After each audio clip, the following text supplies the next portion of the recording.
Bore da, a chroeso cynnes i chi'n Addoliad.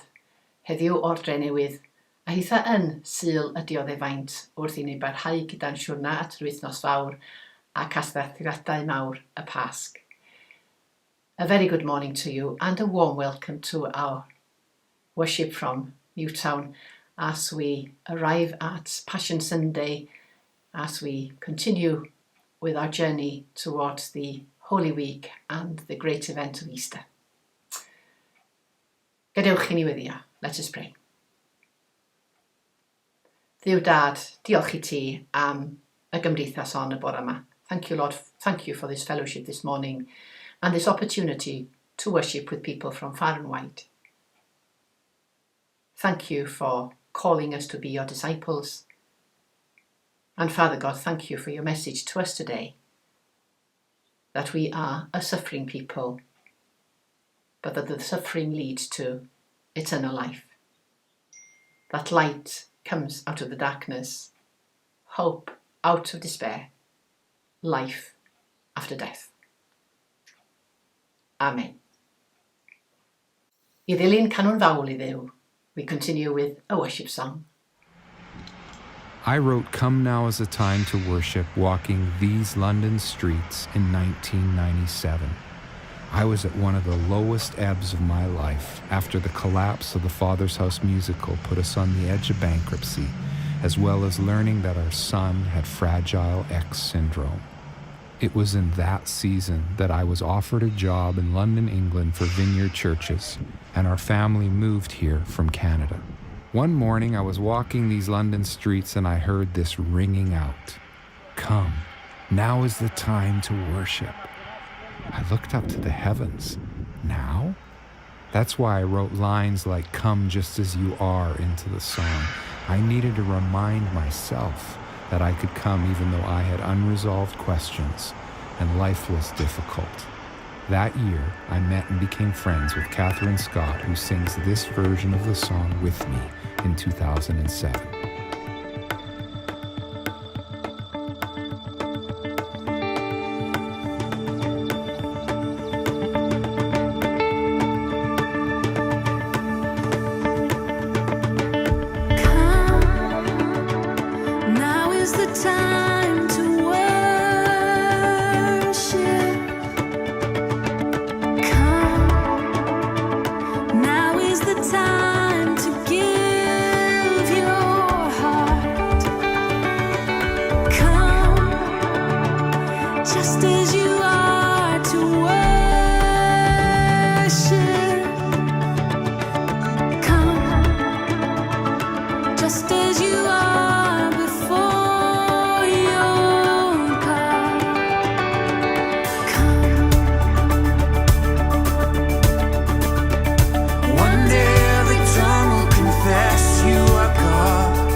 Now among those who went up to worship at the festival were some Greeks.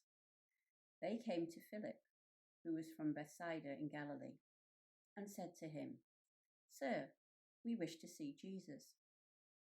Philip went and told Andrew, and then Andrew and Philip went and told Jesus.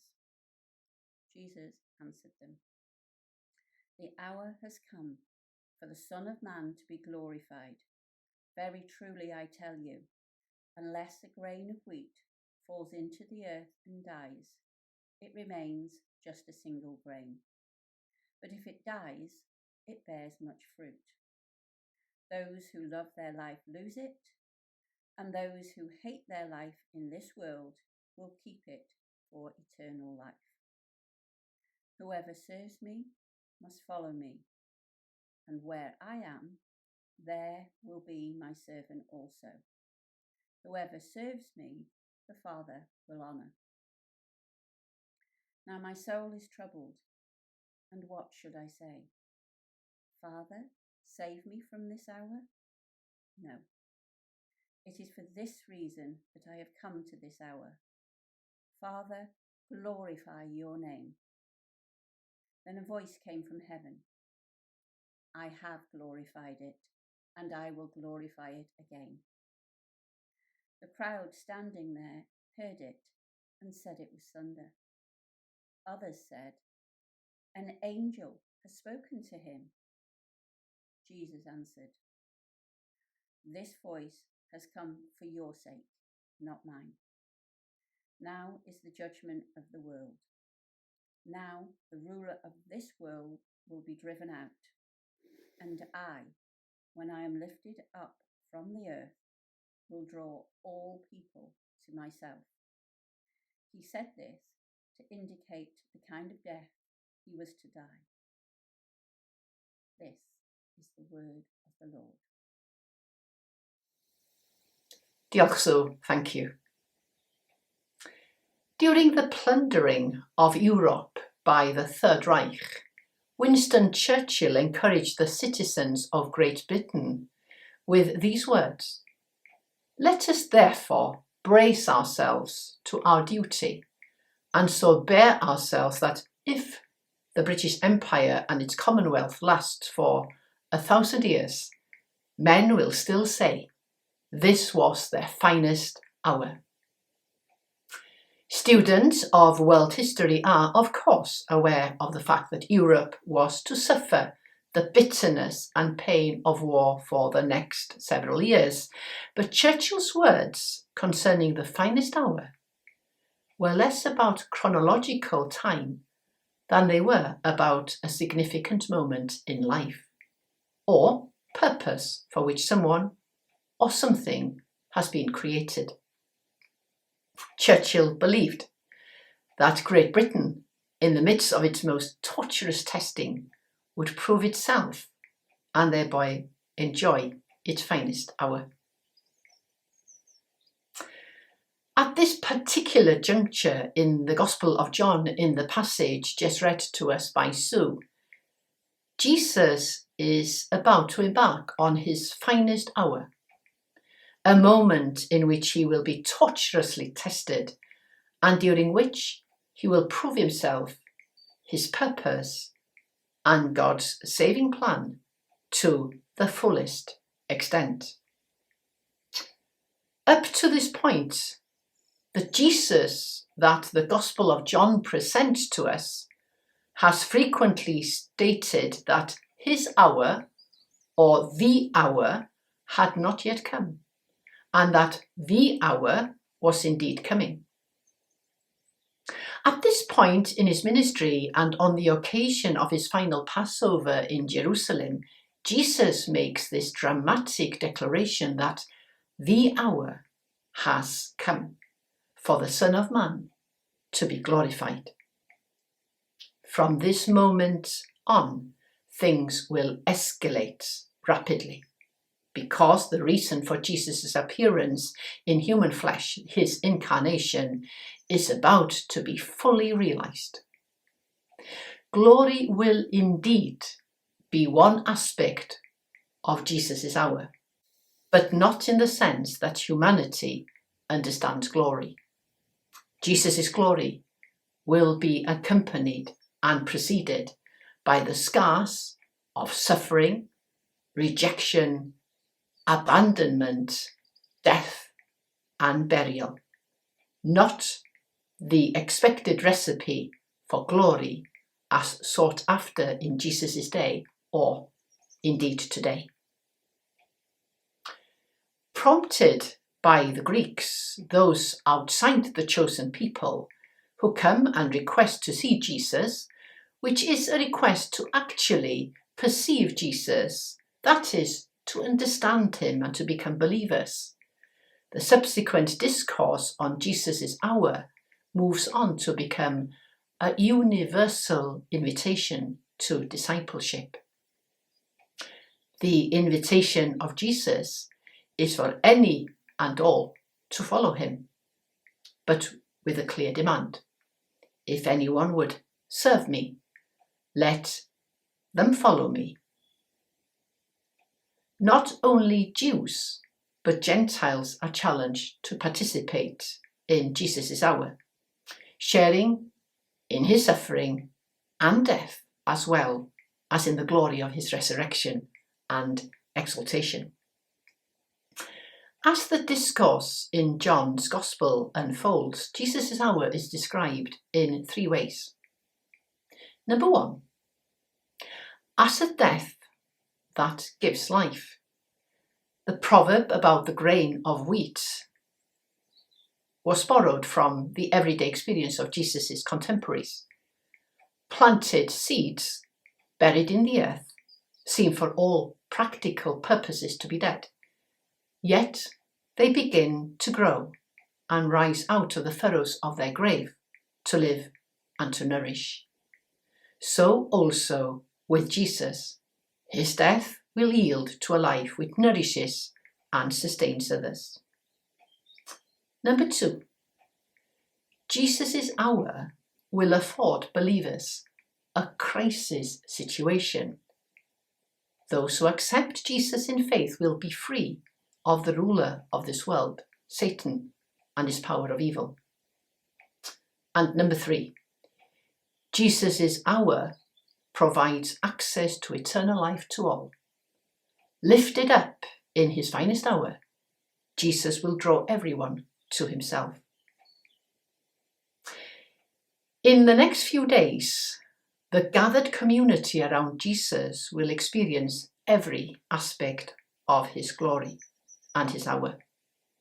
As for us today, in the next 2 weeks, from Passion Sunday to the triumphal entry to Jerusalem, which we celebrate next Sunday, Palm Sunday, to the event of Holy Week, climaxing in the crucifixion on Good Friday before we can celebrate Easter and the Great Resurrection, each one of us are invited to unite our personal struggles and scars with those of Jesus and to follow him confidently to the glory that awaits. But this is a great struggle for us if we are to admit the truth. By nature, we recoil at the thought of suffering and death. We love youthfulness, fitness, health, wholeness, perfection, and life. In today's Gospel, Jesus is confronted with suffering, anguish, and death. And John doesn't hide Jesus' horror over this. As he admits, Jesus declares, "My soul is troubled now," which echoes Mark's portrait of Jesus' agony. In the words of Jesus, "My heart is filled with sorrow to the point of death." Now, John in his Gospel doesn't have an account of Jesus' agony in the Garden of Gethsemane, unlike the Synoptic Gospels, but the anguish and other elements of his agony are clearly found in John's Gospel. The statement, "What can I say?" save me from this hour, really conveys the inner tension which Jesus is now suffering. Though Jesus cannot be saved from the hour, he triumphed over the natural shirking from the horror of passion and death. The reason for this is that it was for this purpose of bringing salvation that he came. And this can be achieved only through the suffering and death that is ahead. Jesus brought salvation because he obediently accepted the cross. Far from doing his own will, he clung to God, for he was all that mattered. On account of this, salvation, or in John's vocabulary, life, becomes possible. Now, the same is true for us and our life as Christians.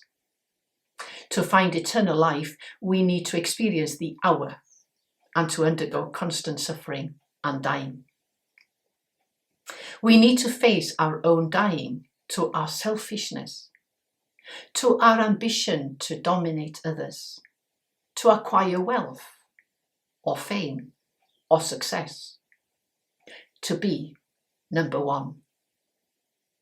To do this, of course, is not easy because, earthbound as we are, we tend to attach so much importance to self and its selfish cravings for power, wealth, and honour. But in the long run, we find that these do not guarantee happiness, nor is one able to cling to power, wealth, and honour forever. In the end, we discover that these have to go, leaving us disillusioned. There is much truth to Jesus' saying that whoever would preserve his life will lose it, but whoever loses his life for my sake and the Gospel's will find it. As a Christian, one has to suffer, even die, for Christ and his body, the church. Then new life will surely sprout. Unless the grain of wheat falls to the earth and dies, it remains just a grain of wheat. But if it dies, it produces much fruit. That is enough guarantee that one will live forever. Books can burn, monuments can crumble, generations can be obliterated, but the life that comes from suffering for the gospel is the only thing that will remain forever. Amen.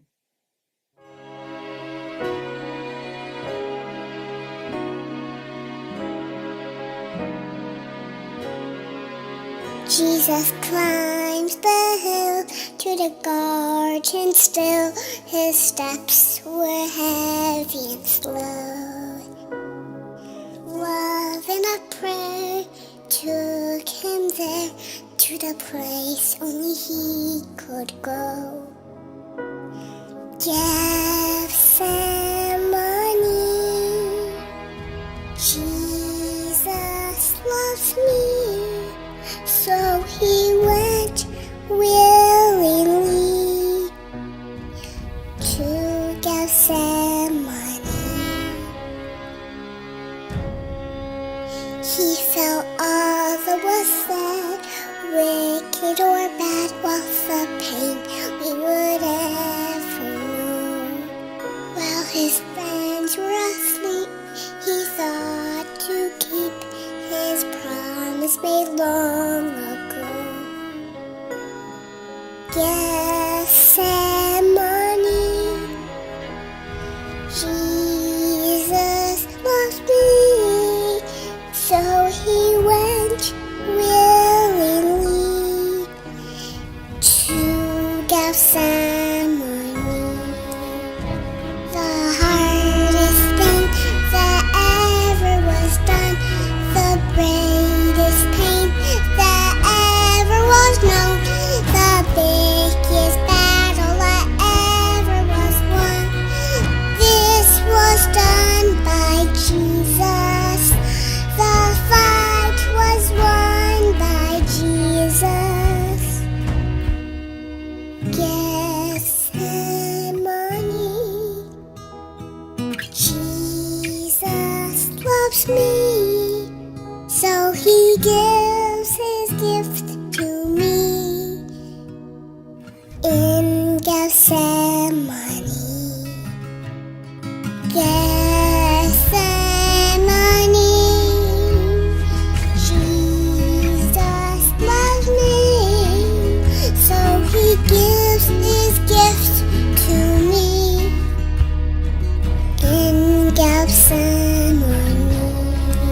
Newyddion o'n Eglwysi.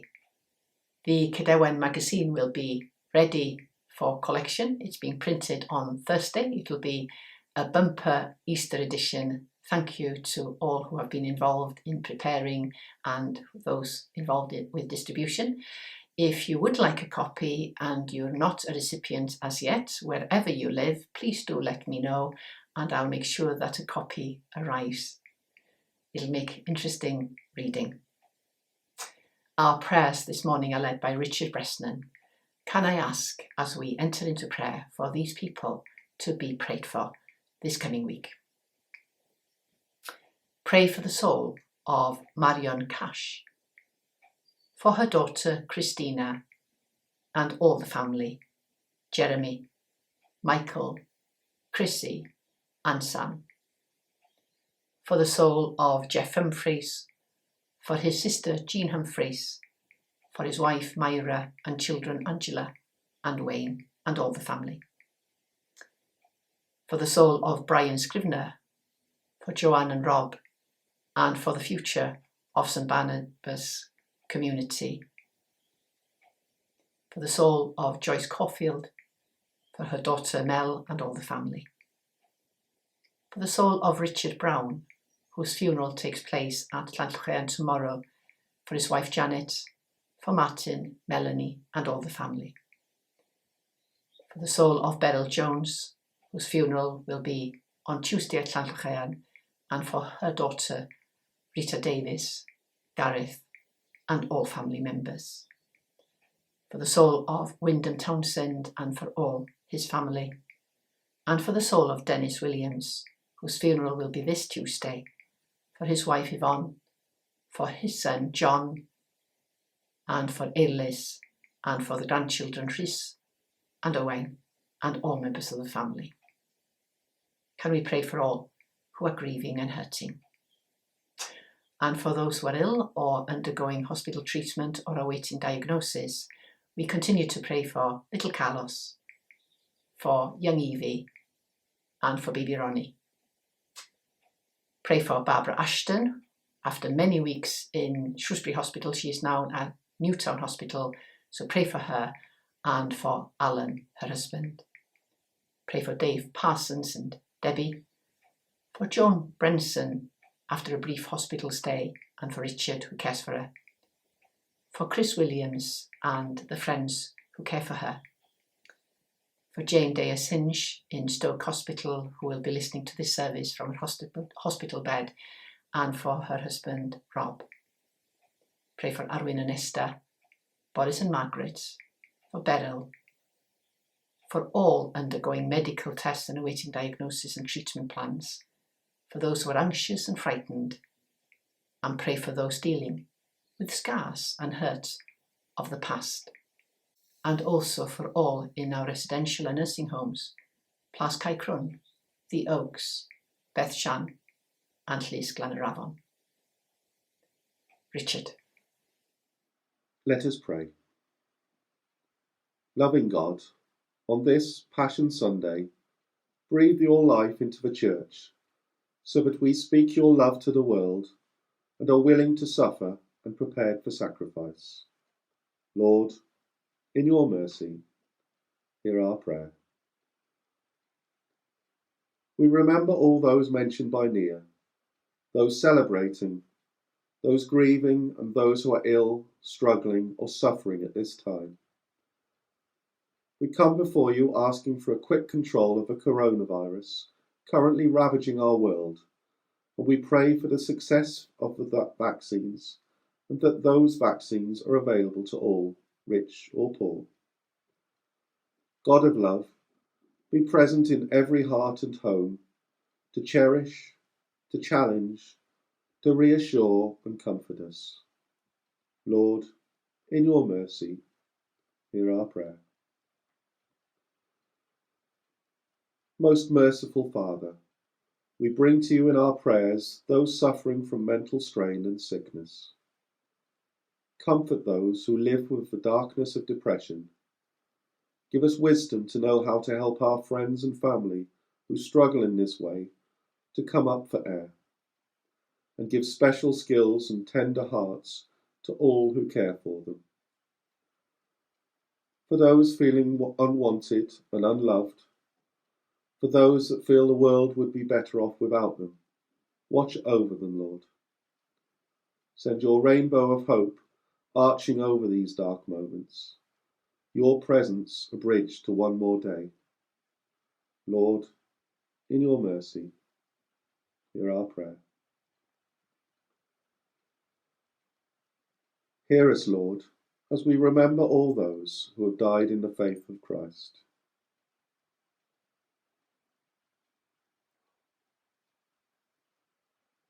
Dispel the darkness of grief as we remember and celebrate all who have gone ahead and now live again, complete in the radiant joy of your eternal life. Lord, in your mercy, hear our prayer. We give thanks for Nia and Jeanette and pray for all church leaders, teachers and pastors, for all who have been called into particular ministries, both lay and ordained. And we pray especially for any who are wrestling with the demands of such a calling, that they may be given courage to offer themselves in your service. Lord, in your mercy, hear our prayer. All-seeing God, watch over the nations of the world in all their plans and actions, conflicts and disasters. Guard the vulnerable and oppressed. Guide the leaders and give us all your peace. Lord, you place the earth in our trust. Help us to preserve it wisely, to understand dominion as responsible partnership with you. Lord, in your mercy, hear our prayer. Lord Jesus Christ, you were lifted up on the cross for us and for our salvation. Help us to triumph over evil and to do good, to give ourselves to you as you give yourself for us, and to live and work to your praise and glory. Amen. And now we say together, as God's family, the prayer that Jesus taught us. Our Father, who art in heaven, hallowed be thy name. Thy kingdom come, thy will be done, on earth as it is in heaven. Give us this day our daily bread, and forgive us our trespasses, as we forgive those who trespass against us. And lead us not into temptation, but deliver us from evil. For thine is the kingdom, the power and the glory, for ever and ever. Amen. Diolch, Richard. Thank you for your prayers. Well, as we begin this new week, pray that God will embrace you with his comforts. Pray that he'll be walking alongside you on your Lenten journey, and whatever your circumstances, that it may be a good week. Gweddïau, let us pray. Diolch i ti Dduw am bethau da bywyd, a diolch am bopeth sydd yn dda yn ein bywydau ni fel unigolion ac fel cymuned. Thank you, Lord, for all that is good in our lives as individuals and as a community. Help us to be an integral part of our community in praying for it and helping in any way we can. Father God, protect us this week. Strengthen us as we continue on this Lenten journey and face the cross with fear, with anxiety, but with confidence that you will be with us as we walk with trepidation, but with all the confidence and all the hope that the resurrection offers us. And the blessing of God Almighty, the Father, the Son, and the Holy Spirit be among you and remain with you this day and always. Bendith Duw, y Tad, y Mab, a'r Ysbryd Glân a fo gyda chi heddiw, ac yn oes oesoedd. Amen. O sacred head, now wounded with grief and shame weighed down, now scorned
Sure